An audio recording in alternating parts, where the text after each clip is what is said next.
8 जून रोजी होत असलेल्या नारायणगड या ठिकाणच्या सभेच्या अनुषंगाने जे आहे ते जरांगे पाटील बीड जिल्ह्याच्या नारायणगडावरती आहेत। सध्याला त्यांनी पाहणी दौरा सुरू केलेला आहे। दादा काय सांगताय, कसं पद्धतीने तुम्ही सगळ्या नाही आता पाणी केली बघितलं आम्ही, पेस खूप मोठा आहे, जवळपास ते 3.5 किलोमीटर भरतोय सगळा।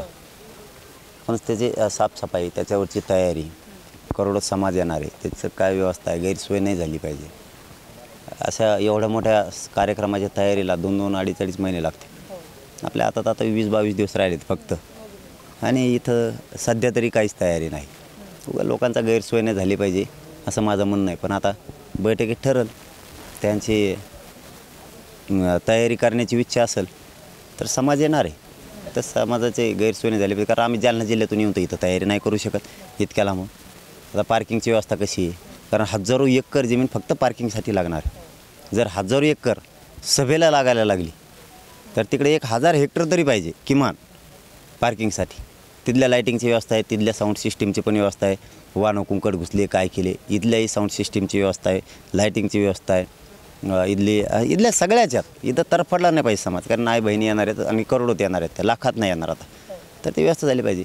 आता एवढ्या दिवसात कशी तयारी होईल मला तर शक्य दिसत नाही, पण आता जर तयारी असेल तर समाज आम्ही येणार आहेत। मी तर रात्रंदिवस काम करून सांगणार आहे की चला, पण मी हट्टी नाही आहे, सभा झालीच पाहिजे असला हट्टी नाही आहे, झालीच पाहिजे। लोकांना तर पडतो की दान नुसती झालीच पाहिजे, हे हट्ट पुरा करणार मी नाही। माझा समाज एक आहे, हां सभा असेल नसेल माझा समाज एक आहे। आपण आव्हान केलेलं आहे तर 100% आम्ही समाज तर येणार, पण आता इथं तयारीच नसेल, काही तयारीच जर केली नाही तर इथं समाज आणून काय म्हणजे असं म्हणायचं त्याला की मीच थोडा विश्वासघातकी असल्यासारखं होईल। मग आणला समाजानं सगळा तरफडला, समाज हाल केले, माहीत होतं ना तयारी नाही तरी पण हीच केलं ना, म्हणजे समाजाचे विनाकारण हाल केले, आई बहिणीचे लेकरांचे हाल केले, असा ठपका लागू नये। आत्तापर्यंत अयशस्वी आंदोलन मी होऊ दिलेलं नाही, यशस्वीच केले। मुंबईपर्यंत गेलो, कुठं साधे खर्चटलं सुद्धा नाही कोणाला, कारण यशस्वी सगळं पार पाडलेलं आहे। आणि इथं आता करोडोत येणार आहे समाज, आणि इथं काहीच तयारी नाही। 2 महिने काय केलं म्हणजे तयारीच काही नाही आहे।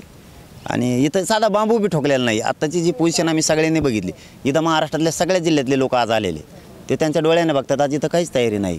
मग तयारी नाही म्हणल्यानंतर करोडोनं समाज येणार, कमीत कमी 70 ते 80 लाख गाड्यावर चढणार आहे।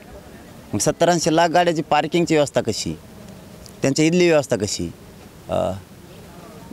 ते मला थोडंसं म्हणजे हीच आहे की आम्ही तयारी केली ती 2-1 महिने 2-2.5 महिने तरी लोकांचे खूप हाल झाले होते आमचे। आता आपण 4 जूनला परत उपोषणाला बसताय असं सांगितलेलं आहे, कशा पद्धतीने? तर 3 महिन्यापूर्वी डिक्लेअर केलेली तारीख ही मी माझ्या मतावर ठाम आहे। आमरण उपोषण करणार, जे माझ्या हातात येते समाजासाठी मी पूर्ण करणार, आणि मी आहे ना समाजाला काय टेन्शन, ओबीसी आरक्षण मी खंबीर आहे।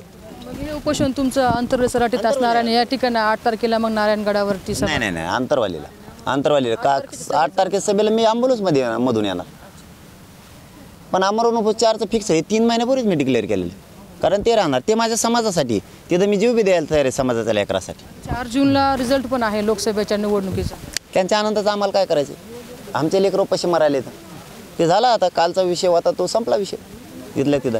आता ते सगळेजण त्यांच्या जातीसाठी, त्यांच्या पोरांसाठी एकत्र येऊ शकतात, आता आमचे एकत्र येणार, कारण आमचा मोठा समुदाय विखुरली होती, इकडं काय तिकडं काय तिकडं काय। आता ते जर एकत्र इतर येत असतील तर आमचा येणार, शेवटी त्यालाही त्याच्या लेकराची अस्मिता आहे, ते भविष्य, त्याच्या लेकराला न्याय पाहिजे, त्याचे लेकरं शिकतात, विद्यार्थी विद्यार्थिनी, त्यांचं वाटलं थोडं ते आता होऊ देणार आहेत। मी तर समाजासाठी खंबीरच आहे ना। मग पूर्ण आता तयारीनं आहात, पुढचं मग आमरण उपोषण सुरू होणार आहे, ते सरकार जर मान्य करेल तेव्हाच तुमचं काय होणार आहे? हो 4 जूनला फायनल आहे आणि आमरण आहे, ते मी करणार आहे। फक्त आता गडाची आज पाणी केली, कारण गडावर मी 3री-4थी वेळ यायची, आता सुरू होईल मग सुरू होईल काम पण ते आता कसं आहे, आता काय तयारी होती आता बैठकीत लक्षात येईल, ते जर तयारी करणार असले तर होणार आहे कार्यक्रम, हो 100%। आव्हान काय असणार आहे बांधवा? नाही आता बैठक झाल्याच्या नंतरच आव्हान करता येईल, अगोदरच आव्हान काय, आता इथं तर काहीच तयारी नाही। आता इथून पुढं काय तयारी लागते, ते ताकदीनं लागते का, करतायत का, इथून पुढं त्यांच्यावर अवलंबून, कारण आम्ही तर जालना जिल्ह्यातून करू शकत नाही, माझ्यावर कोणी असलं तर नाही करू शकत। आणि हे काय ठरवून आहे ना, हे काय असं अचानक तारीख डिक्लेअर केलेलं नाही आहे, समाजाचे हाल नाही झाले पाहिजे या मताचा मी। आपण पाहू शकतो आता त्या ठिकाणी जरांगे पाटील सांगितलेलं आहे की आता सभा होणार आहे आणि त्या ठिकाणी बैठकीनंतर निर्णय घेण्यात आला. मात्र अमर उपोषण अटळ असणार आहे आणि 8 तारखेला सभा जी आहे ती सुद्धा होणार असल्याच्या ठिकाणी. कॅमेरा पर्सन संजू ग्रायसह सुकेश नायकवाडे, टाइम्स मराठी, बीड.